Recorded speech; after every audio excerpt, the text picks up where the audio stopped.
सभी इतने भाग्यशाली नहीं है, कथा कहती है। आदमी अभागा भी है।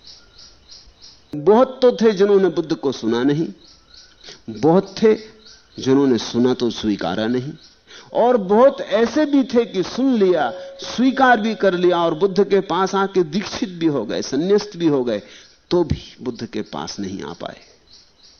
किसी गलत कारण से दीक्षा ले ली होगी, किसी गलत कारण से संन्यास्त हो गए होंगे। आदमी की गलती इतनी प्रगाढ़ है कि वो गलत कारणों से संसार में होता है और फिर किसी दिन सन्यास भी लेता है तो गलत कारणों से सन्यास ले लेता है। गलत कारणों से लिया सन्यास तो काम नहीं आता। ऐसा ही एक भिक्षु था, वज्जीपुत्र उसका नाम था। वह रिक्त ही आया और रिक्त ही था, और वर्षों बुद्ध के पास हो गए थे रहते। सुनता था, जो बुद्ध कहते करता भी था,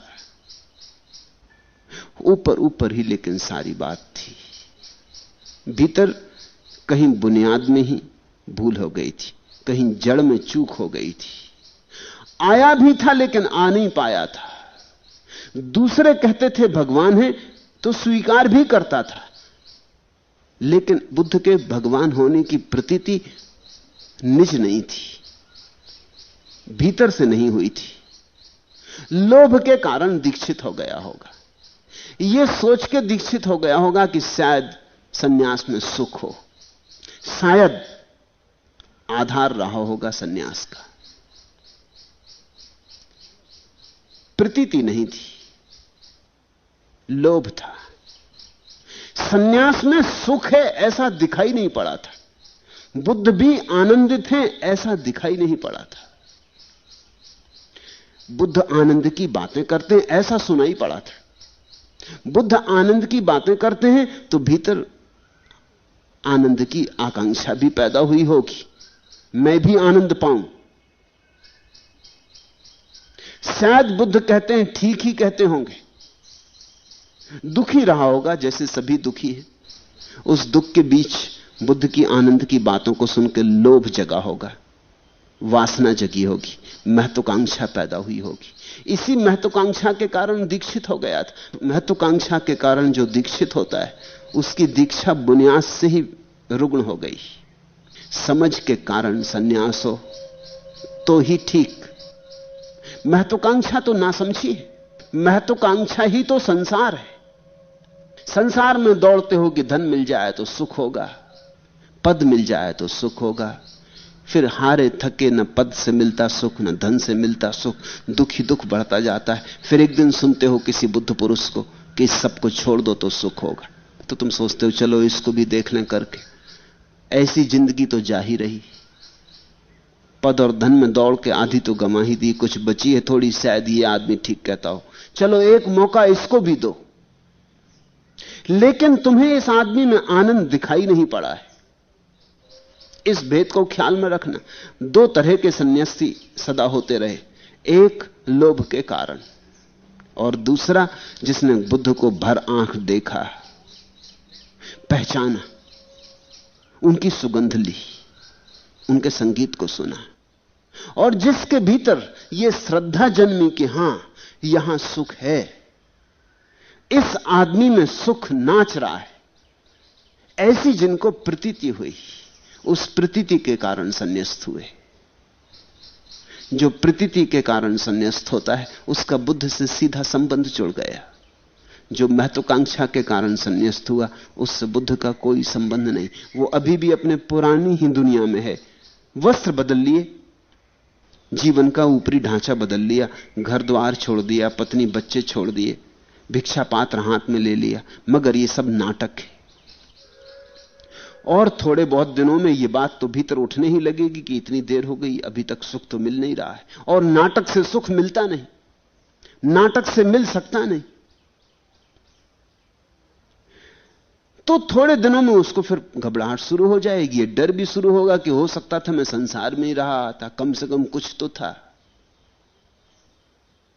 शायद थोड़े दिन और मेहनत करता और थोड़ा धन मिल जाता तो सुख होता, और बड़े पद पर पहुंच जाता तो सुख होता। ये छोड़ के तो मैं झंझट में पड़ गया, न घर के रहे न गांठ के, ये तो मेरी धोबे की गधे की हालत हो गई। वो संसार गया और यहां कुछ मिलता नहीं मालूम पड़ता। एक जैन मुनि ने मुझे कहा, उनकी उम्र 70 वर्ष है, सरल आदमी है, हिम्मतवर होंगे तभी मुझसे कह सके, बहुत हिम्मतवर नहीं है। इसलिए जब मुझसे कहा तो वहां जो और लोग बैठे थे उनसे कहा, आप कृपा करके यहां से चले जाएं, मुझे कुछ निज बात करनी।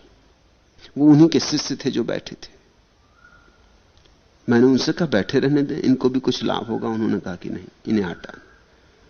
जब वो सब चले गए तब उन्होंने मुझसे कहा कि मुझे एक दुख की बात कहनी, और इनके सामने नहीं कह सकता था।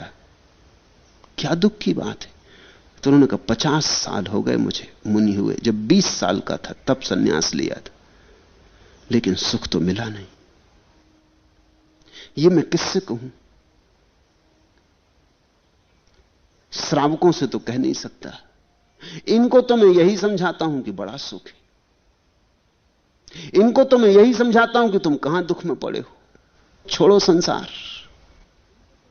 समझाता तो हूं, लेकिन भीतर डर भी लगता है कि मैं इनको क्या कह रहा हूं। सुख तो मुझे भी नहीं मिला। भीतर चिंता भी पैदा होती कि मैं इन्हें कहीं किसी गलत मार्ग पर तो नहीं ले जा रहा हूं, क्योंकि जो मुझे नहीं मिला वो इन्हें कैसे मिलेगा। आपसे निवेदन करता हूं कि मुझे सुख नहीं मिला। आया था सुख की तलाश में, इसी खोज में आया था। उस दिन उन जैन मुनि को मैंने ये बज्जी पुत्र की कथा कही थी। उनको मैंने कहा था, ये कथा सुने, आप गलत कारणों से सन्यास ले लिए, आप लोभ में सन्यास ले लिए। आपका सन्यास संसार का ही एक रूप है, ये सन्यास है ही नहीं। 50 साल नहीं, 500 साल बैठे रहो, कुछ भी ना होगा। कंकड़ को दबा दो जमीन में और बैठे रहो 500 साल, तो कहीं अंकुर थोड़ी आने वाला है, बीज दबाना होगा। कितनी देर बैठे रहे इससे थोड़ी संबंध है। मौसम भी आएगा और चला जाएगा, वसंत भी आएगा और बीत जाएगा, वर्षा भी होगी और बीत जाएगी। कंकड़ में से अंकुरण थोड़ी होता। लोभ से कभी कोई सुख नहीं निकलता। अब इसे समझना, संसार में दुख है ऐसा मत समझो लोभ में दुख है। लोभ के कारण संसार में दुख है। अगर संसार में रहते हुए भी लोभ छूट जाए तो संसार में भी दुख नहीं। ख्याल करना, संसार में दुख नहीं है, लोभ में दुख है। ऐसे लोग भी हुए हैं इस जगत में जो संसार में रह के सुख को उपलब्ध हुए। अष्टावक्र की महागीता में तुमने देखा ना, जनक संसार में रहे, अष्टावक्र भी संसार में रहे और परम सुख को उपलब्ध हुए। कृष्ण संसार में रहे और परम सुख को उपलब्ध हुए। मोहम्मद ने भी सन्यास नहीं लिया, संसार में ही रहे और परम सुख को उपलब्ध हुए। नानक और कबीर, दादू और रैदास परम सुख को उपलब्ध हुए। संसार में दुख नहीं है, दुख लोभ में है।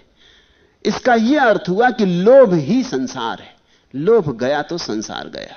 अब होता क्या है, संसार तो तुम छोड़ देते हो और लोभ बचा लेते हो।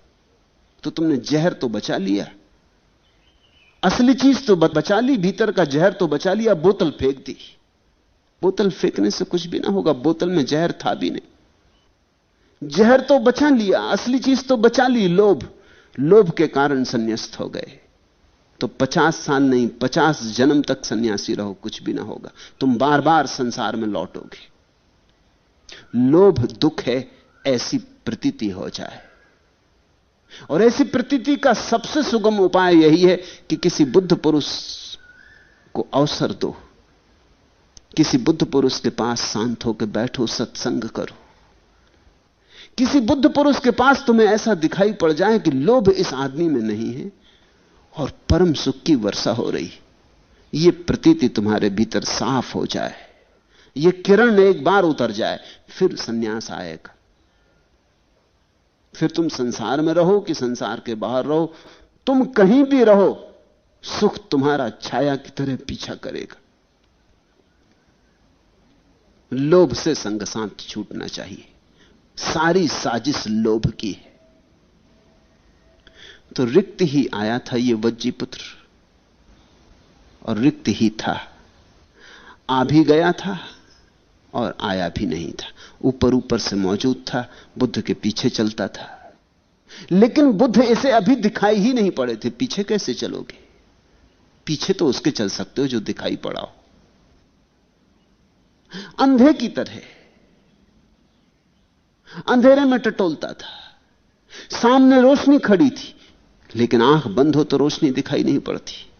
सामने दिया जल रहा था, इस जले दिए से अपना बुझा दिया जलाया जा सकता था, लेकिन बुझा दिया जलाना हो तो जले दिए के करीब आना पड़े, बहुत करीब आना पड़े, इतने करीब आना पड़े कि जले दिए की लौ एक छलांग लगा सके और बुझे दिए की लौ पर सवार हो जाए। इसी सानिध्य का नाम सत्संग है। इसी सानिध्य के लिए सदियों से लोग बुद्ध पुरुषों के पास रहे, उनके निकट रहे। जितने निकट हो जाएं, जितनी समीपता हो जाए। फिर आई आश्विन पूर्णिमा की रात्रि। उस रात्रि वैशाली में महोत्सव मनाया जाता था, राग रंग का दिन था। लोग खूब नशा करते, लोग खूब नाचते, वैश्याएं सज के निकलती, सारा नगर भोग में लीन होता। उस दिन दीन दरिद्र भी अच्छे वस्त्र पहनते। वह रात्रि भोग की रात्रि थी। वैशाली राग रंग में डूबा था। नगर से संगीत और नृत्य की स्वर लहरियां भगवान के विहार स्थल महावन तक आ रही थी। महावन वैशाली के बाहर था, नगर के बाहर, नदी के उस पार। नगर के उत्सव की लहरें, नगर में जले होंगे दीप। दिवाली थी नगर में, युवक युवतियां सज कर निकले थे। सब तरफ नाच था, सब तरफ मस्ती थी। उस रात जैसे संसार में कोई दुख नहीं था।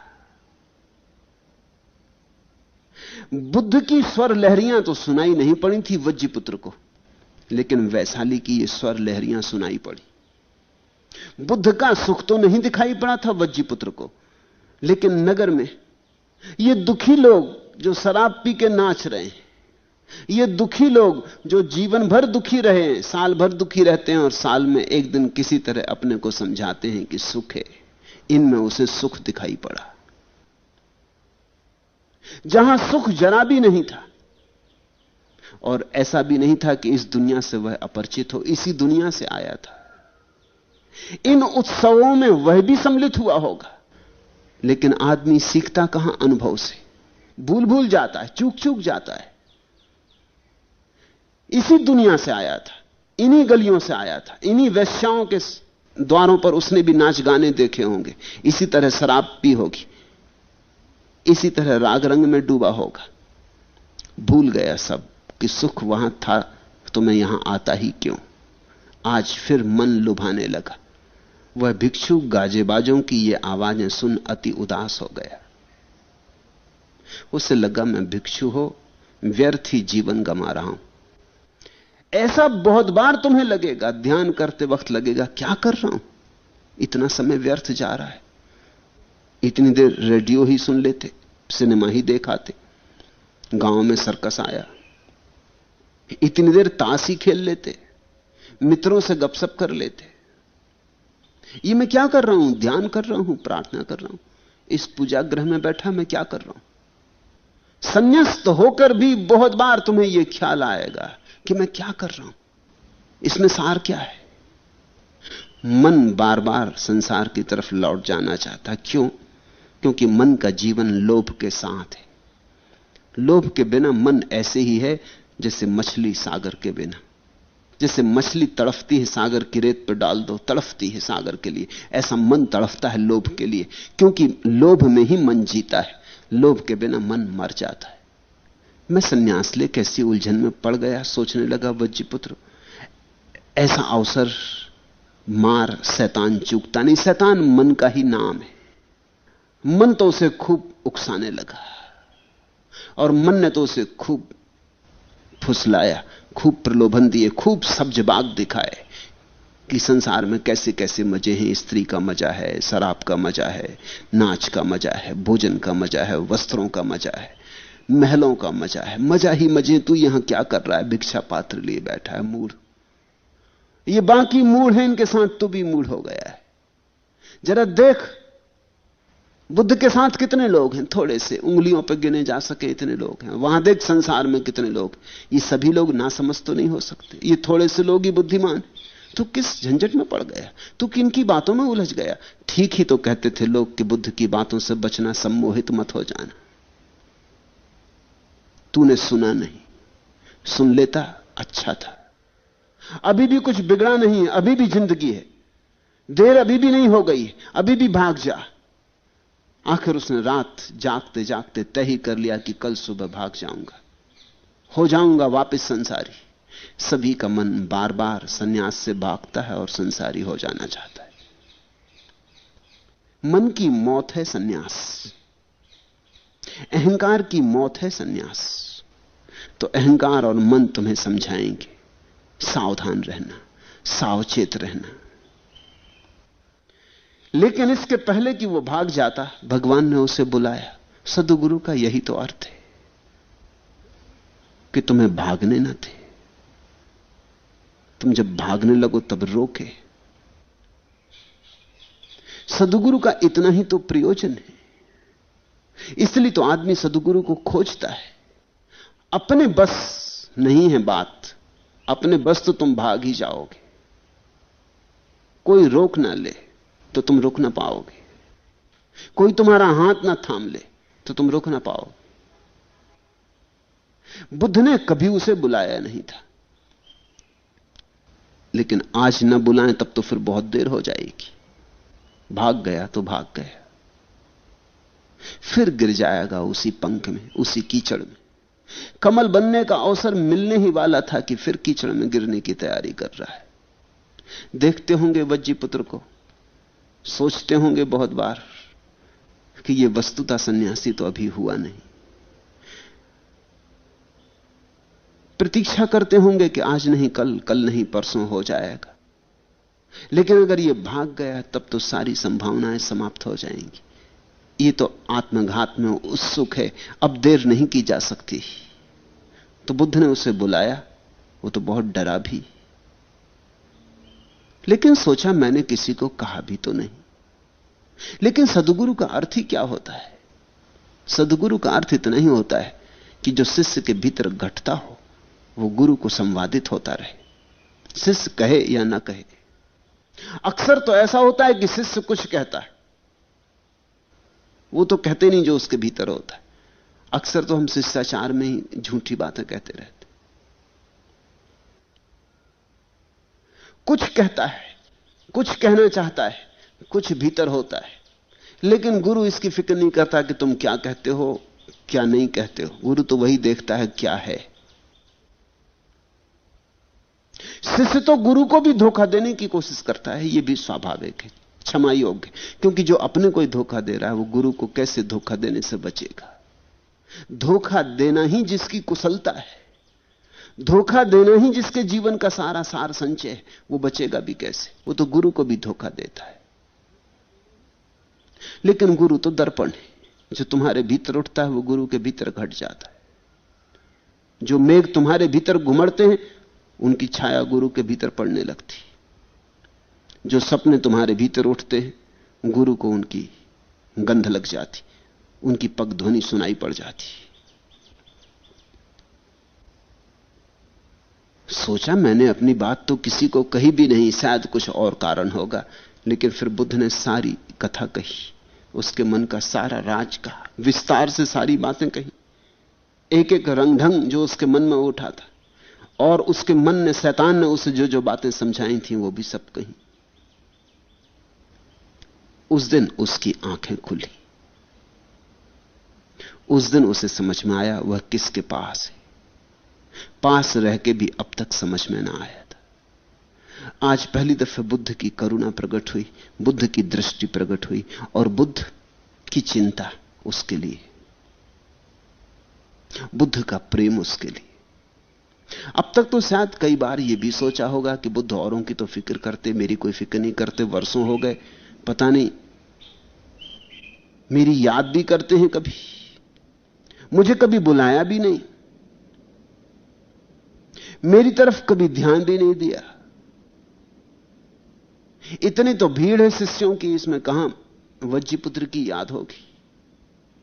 क्रोधित भी हुआ होगा, मन में नाराज भी हुआ होगा, कई बार सोचा भी होगा कि क्या रखा यहां रहने में जहां अपनी कोई चिंता करने वाला नहीं। घर था तो कम से कम मां फिक्र करती थी, पिता फिक्र करते थे, बच्चे फिक्र करते, बूढ़ा हो जाता, यहां तो कोई फिक्र करने वाला दिखाई नहीं पड़ता। और बुद्ध तो अलिप्त हैं, दूर हैं, बहुत दूर हैं। आज पहली दफा उसे लगा कि अलिप्त में भी करुणा होती, जो दूर है उससे भी जो भटके हैं उनके लिए चिंता उठती। निश्चित ही अपने दुख से बुद्ध मुक्त हो गए, लेकिन जिस दिन कोई व्यक्ति अपने दुख से मुक्त हो जाता है उस दिन सभी का दुख उसे दिखाई पड़ने लगता है।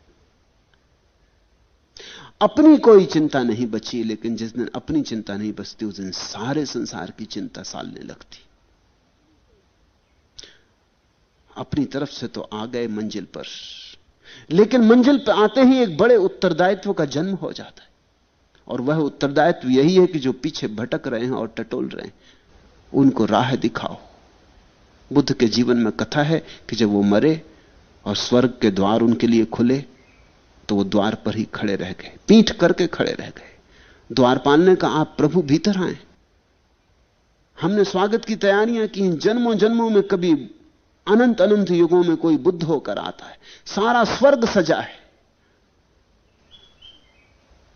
अप्सराएं नाचने को तैयार हैं, देवता संगीत वाद्य लिए उत्सुक हैं, फूल बरसाने की तैयारियां हैं, सारा स्वर्ग सजा है, आप भीतर आए, आप उस तरफ मुंह करके क्यों खड़े हो गए? बुद्ध ने कहा, कैसे अभी भीतर आऊं, और बहुत लोग हैं, मैं भीतर आ जाऊं तो औरों का क्या होगा? मैं रुकूंगा, मैं इस द्वार पर ही रुकूंगा, क्योंकि इस द्वार से मेरी आवाज दूसरों तक पहुंच सकेगी। भीतर आ गया तो फिर मेरी आवाज के पहुंचने का कोई उपाय नहीं। मैं अनंत काल तक रुकूंगा, जब और सारे लोग प्रविष्ट हो जाएंगे स्वर्ग में, गिनती कर लूंगा कि सभी प्रविष्ट हो गए, तब मैं आखिरी आदमी प्रविष्ट होऊंगा। ये कथा मीठी है, अपूर्व कथा है, महाकरुणा की कथा है। उस दिन लगा वज्जीपुत्र को कि बुद्ध के अलिप्तता में करुणा की रिक्तता नहीं, महाकरुणा की लहरें। उस दिन उसकी आंखें खुली, उस दिन उसने जाना कि वह किसके पास है। ऐसे वह वर्षों से साथ था, पर उस दिन सत्संग बना। सत्संग उसी दिन बनता है जिस दिन गुरु की महिमा प्रकट होती, जिस दिन गुरु का गुरुत्व प्रकट होता, जिस दिन गुरु का गुरुत्वाकर्षण प्रकट होता, जिस दिन गुरु की करुणा साफ होती। उस दिन बुद्ध की प्रतिमा उसे दिखाई पड़ी, मिली होगी झलक एक अंधेरे में, देखा होगा बुद्ध का प्रकाशमान रूप। उस दिन बुद्ध का दिया ही महत्वपूर्ण न रहा, बुद्ध की भीतर की ज्योति से थोड़ा संबंध बना। उस दिन सत्संग हुआ, उस दिन बुद्ध की देह न रही मूल्यवान, बुद्ध की अंतरात्मा, बुद्ध के भीतर छिपा हुआ निराकार, निशब्द प्रेम में ही सत्संग बनता है। उस दिन उसे प्रमाण मिला कि बुद्ध का प्रेम है उसके प्रति। इस बुद्ध के प्रेम में ही उसके भीतर भी प्रेम जगा होगा। प्रेम ने प्रेम को पुकारा, प्रेम ने प्रेम के हाथ में हाथ दे दिया। उस दिन से नाच शुरू हुआ, उस दिन से उत्सव शुरू हुआ, उस दिन से उदासी ना रही, उस दिन से एक अपूर्व आनंद की वर्षा होने लगी। इस वज्जीपुत्र भिक्षु से ही भगवान ने ये गाथाएं कही थी, गलत प्रवज्ञा में रमण करना दुष्कर है। गलत प्रवज्ञा यानी लोभ से लिया गया सन्यास। ना रहने योग्य घर में रहना दुखद है। अब ये जो तूने लोभ का घर बना लिया, ये रहने योग्य था ही नहीं। तूने घर का नाम बदल लिया, संसार की जगह सन्यास लिख दिया, मगर ये गलत घर गलत ही था, रहता तू उसी में रहा। ये लोभ के घर को गिरा दे। असमान या प्रतिकूल लोगों के साथ रहना दुखद है। संसार के मार्ग का पथिक न बने, और ना दुखी हो। तू लोभ को छोड़। लोभ के कारण गलत घर बना लिया, लोभ के कारण गलत लोगों से संबंध जोड़ लिया, लोभ के कारण असमान और प्रतिकूल लोगों के साथ संबंध जोड़ता है। लोभ के कारण ही शत्रुता पैदा होती, लोभ के कारण ही तथाकथित मित्रता पैदा होती, लोभ के कारण मोह बनता, द्वेष बनता, लोभ के कारण घृणा आती, हिंसा आती, लोभ से सारा फैलाव होता है। फिर इन सबके साथ रहना पड़ता है, घृणा, हिंसा, ईर्षा, मत्सर, मद, अहंकार, और इनके साथ रहना दुखद है। एक तो लोभ का घर और ये संगी साथी। इसलिए संसार के मार्ग का पथिक ना बने और ना दुखी हो। संसार का अर्थ है लोभ, लोभ के मार्ग का पथिक ना बने। श्रद्धा और शील से संपन्न हो। संदेह से कोई कभी सुख तक नहीं पहुंचा, श्रद्धा से पहुंचते लोग सुख तक। श्रद्धा और शील से संपन्न। और शील का अर्थ होता है लोभ को छोड़कर जो जीवन में आचरण बचता है, उसका नाम शील है। लोभ के कारण जो आचरण है वही कुशीलता है। लोभ मुक्त जो आचरण है वही शील है, उसका सौंदर्य अपूर्व है।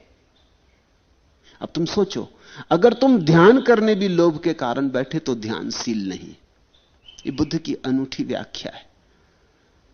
बुद्ध कहते ध्यान का मजा लेने के लिए, ध्यान में ही रस लेने के लिए बैठे, कोई लोभ नहीं, कुछ और पाने की इच्छा नहीं, ध्यान करने में ही सारा मजा है। ध्यान के बाहर कोई लक्ष्य नहीं, कोई फलाकांक्षा नहीं। ध्यान अपने में ही अपना फल है। मेरे पास लोग आते हैं, वो कहते हैं ध्यान करेंगे तो क्या मिलेगा, क्या लाभ क्या होगा। उनकी बात ये समझ में नहीं आती कि ध्यान और लाभ का कोई संबंध नहीं, क्योंकि लाभ का संबंध लोभ से होता है। लाभ तो लोभ का पुत्र है। ध्यान का लोभ से कोई संबंध नहीं, लाभ से कोई संबंध नहीं। ध्यान तो ऐसी चित्त की दशा है जब तुम कुछ भी नहीं मांगते, न कुछ चाहते, न कहीं जाना चाहते, न कुछ होना चाहते। ध्यान तो परम संतुष्टि है। कहां लाभ, कहां रोगों की बात उठा रहे हो, कहां बीमारियां ला रहे हो। लाभ में तो तनाव है, फिर लाभ में चिंता है, फिर कम हुआ कि ज्यादा हुआ तो अहंकार है या विषाद है, फिर तो उपद्रव शुरू हो जाते, फिर और ज्यादा हो, फिर और ज्यादा हो, फिर और की दौड़ पैदा होती, और की दौड़ ही तो मन है। फिर संसार का चाक घूमने लगता।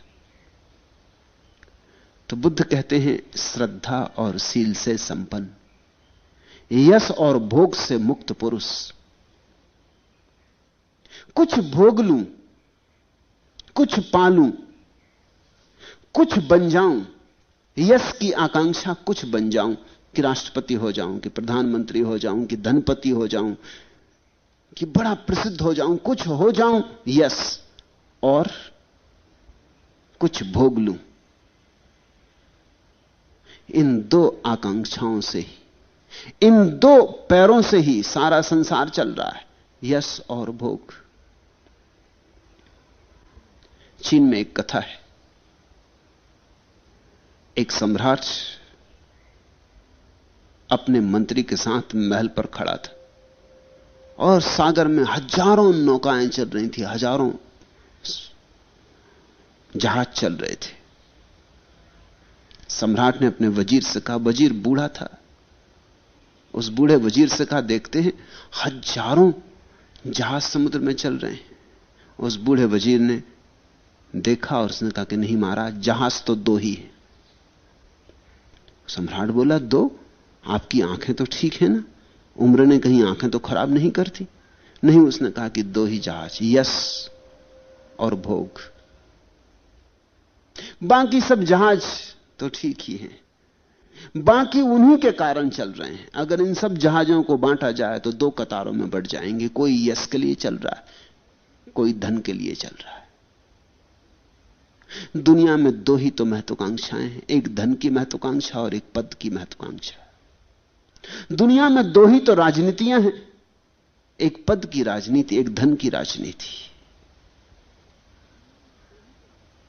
इन दो से जो मुक्त है, बुद्ध कहते हैं, वह जहां भी जाता सर्वत्र पूजित होता है। ये बड़ी अनूठी बात है।